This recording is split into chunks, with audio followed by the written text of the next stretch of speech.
So what's it like to work as a traveling OBGYN? This is the Obstetrics Podcast. I'm Dr. Mike. Let's talk with Dr. George Kinsley. Dr. Kinsley served in the Army Medical Corps. He's held leadership positions in the Cleveland Clinic Health System, and he spent 10 years in solo practice. He is now working as an OB hospitalist group diplomat. Dr. Kinsley, how is your traveling OB/GYN programs different, say, from a typical locum tenens position? I would say the primary difference is our commitment to OBHG's vision, and we're in a unique position where working in a startup, new hospital program environment, we're oftentimes the first people that the doctors, the hospitals, the nurses, and the administration are seeing from OBHG while they're getting permanent staff set up. So we kind of come in as ambassadors of the company, transmitting the company's values, our goals, our experience, our insights as to what works.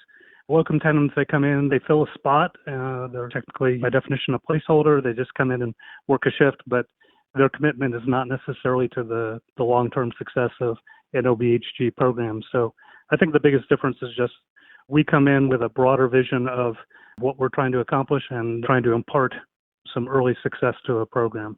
So the OBGYNs who join the diplomat travel program are quite experienced with a track record of success and a high level of clinical skill. Is that correct? Clinical skills is kind of a given, but then they look for people with leadership experience. They look for people with the ability to do this kind of travel program, which requires a little bit special skill set, and then see what works to get a new program up and running and with a full head of steam. So as a diplomat, you're not just going in to practice the clinical aspects of OBGYN, you're helping to establish how each unique obstetric hospitalist program will run. Is that true? We're trying to elevate standards across the country. My programs are all Texas-based, so that makes me somewhat unique in the diplomat program in that I'm only working in one state. But we come into a hospital with their goals, their expectations, their unique cultures and the kinds of problems that they're trying to overcome. Some programs we come into have quality problems. They have high C-section rates. They have high complication rates. And we come in as a way to try to help elevate the standard and bring some of our expertise as well as providing the inherent safety of having an in-house OBGYN 24/7. How is your program and how are your doctors viewed by the physician community in general that you're going into?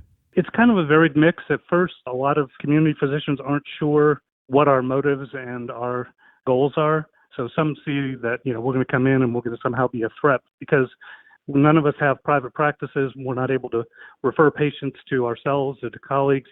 We're just basically there to make their labor and delivery environment safer, to always have a physician there when an emergency happens while the doctor's on the way, or physicians tied up in surgery or in other clinical responsibilities. We can fill that gap while they're making their way to the patient. Our company does an excellent job of collecting data on our encounters that raise the level of safety and promote good outcomes. So generally there's a transition period, but usually within 3 to 6 months, we have 100% physician buy-in because they realize the value of what we're bringing to the program.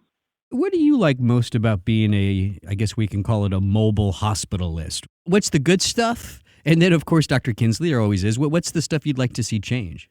I was part of 5 new hospital startups this past year. And so to kind of come into a hospital that really has no idea what our program's going to bring, they have all gotten the chance to hear what our vision is and what kinds of services we provide, and we tailor make our program to the hospital and its culture and its environment. But it's just exciting to be able to come in on the front end. Most of the programs that I was part of the startup, we had new physicians coming into OBHG. We had a very large expansion in the company over the last several years. So a lot of physicians are coming in without experience as hospitalists. They're proven clinicians, but they've got a lot to learn about what it is to do the job, to do it efficiently, to do it practically, to do it good outcomes. So part of it is kind of being an on-site trainer for new team members and even new team leads. Each program has a team lead or a site director who is responsible for that program. But again, many times those people are inexperienced in OB hospitalist work. And so I think one of the most positive things for me is to be able to kind of help be an on-site mentor and trainer for these new physicians coming into the company, and to make sure that our product across the board is consistent. So that's the most exciting part of being a traveling or a diplomat within OBHG. We can see immediately improvements on site at the different hospitals, and the nurses are ecstatic to have someone there to do the things that oftentimes they were being asked to do that might have been outside the scope of nursing care. So we get that immediate response of, wow, this is going to be really good.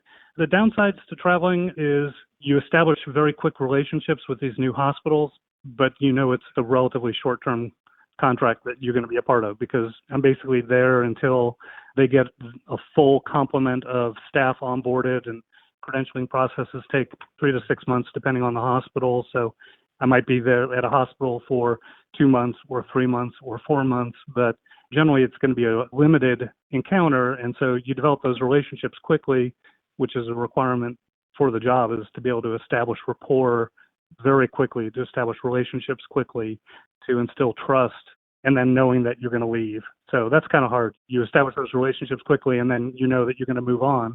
But by the same token, I've circled back to programs that I was part of a start, because I'm still a backup for these other programs, even when they're fully staffed. And when you come back, just to see everybody excited to see you come back and say hi and see what's happened in the meantime. Logistically, the hard thing is that oftentimes your travel days between these different locations, those are your off days. And so traveling on your off days is not always a full recharge of the battery.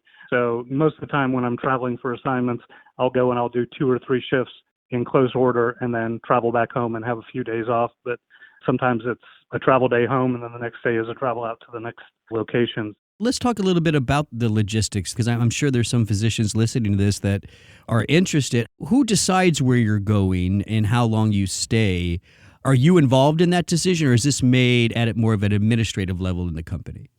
It's more at a kind of a combination. We have a separate medical director just for the diplomat program. That's a kind of a VP level position, a physician who is in charge of all the traveling physicians. So she's the one responsible for making sure all of her doctors are getting enough shifts and that we have enough diplomats in the program to cover our needs. But that's always in conjunction with the development side of the company, new programs that are onboarding, what's the schedule, what are their needs, working with recruiting and HR in terms of getting new physicians in. And so, there's lots of different pieces that have to fit.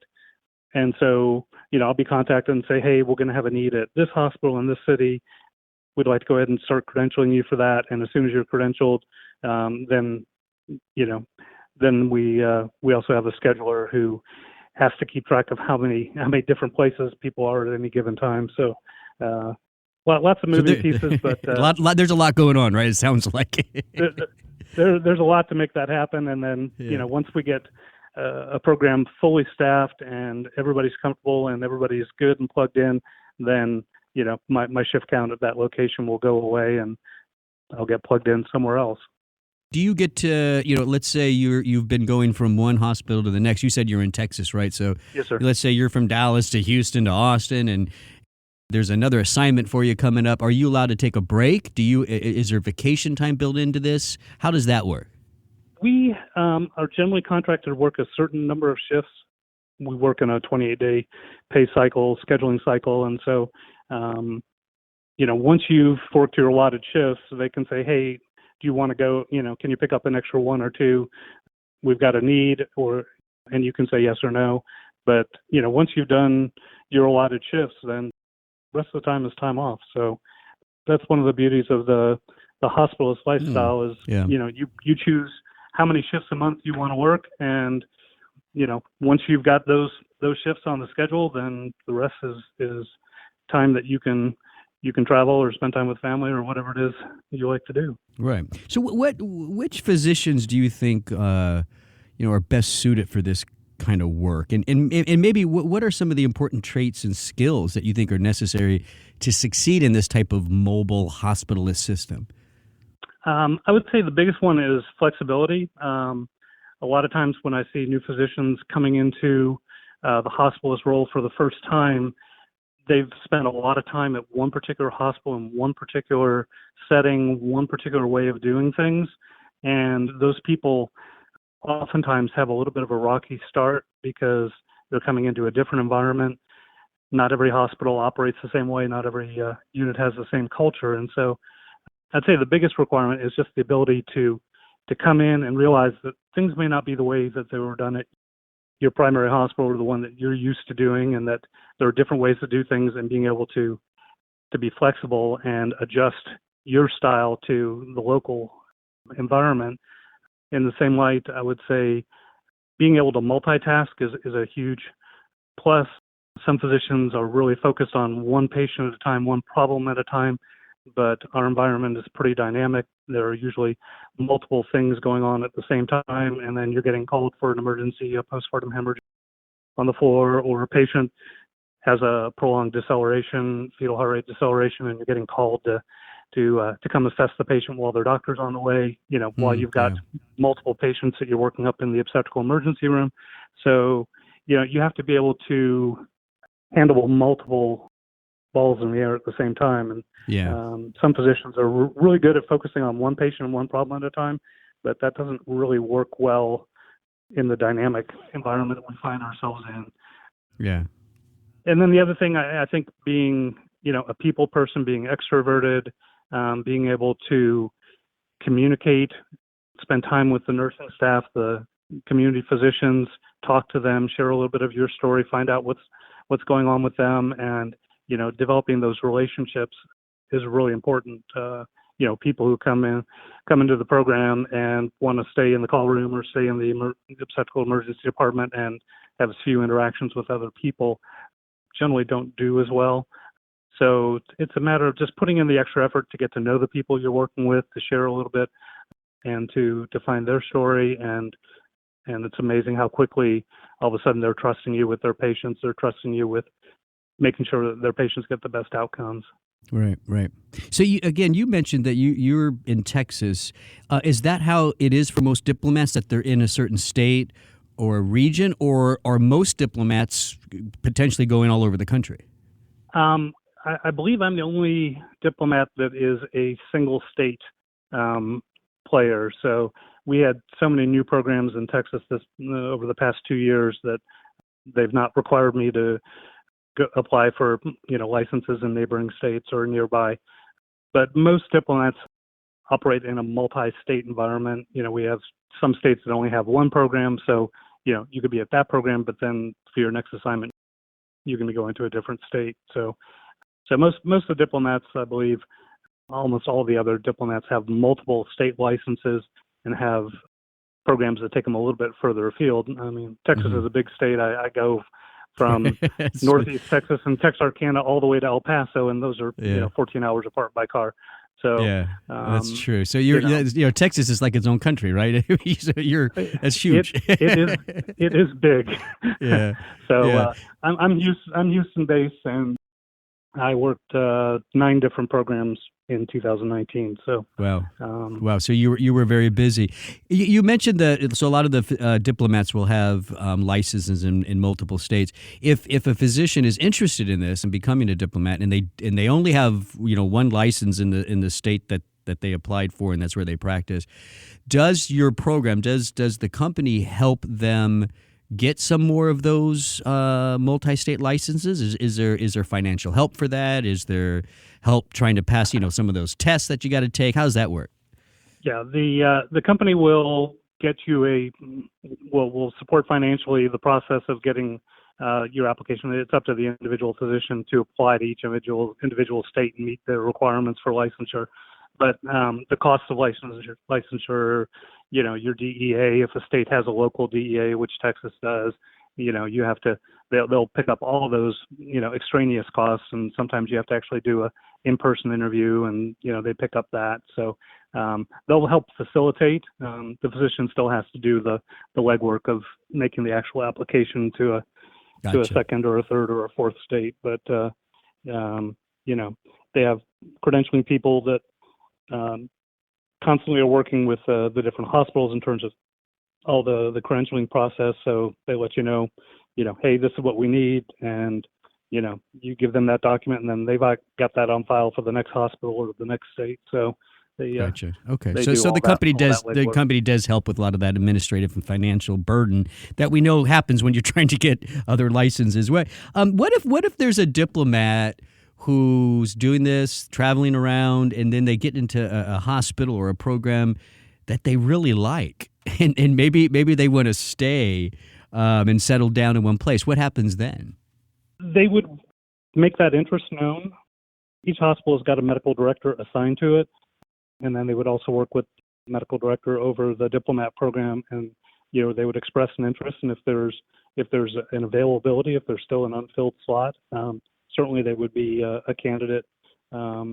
And they've already got a foothold in that program. They already know the hospital. They already know the administrators and the community physicians. So it's a pretty easy thing to do, to say, okay, we're going to take you out of the traveling rotation and make you a permanent part of this team. So, and that's one of the nice things about the diplomat program is if you're flexible about where you live and, you want to try on different hospitals, it's a great way to go and say, hey, this is really where I want to practice. This is where I want to be a part of a team. This is where I want to live. So that works out. It works out for some. Yeah. Yeah.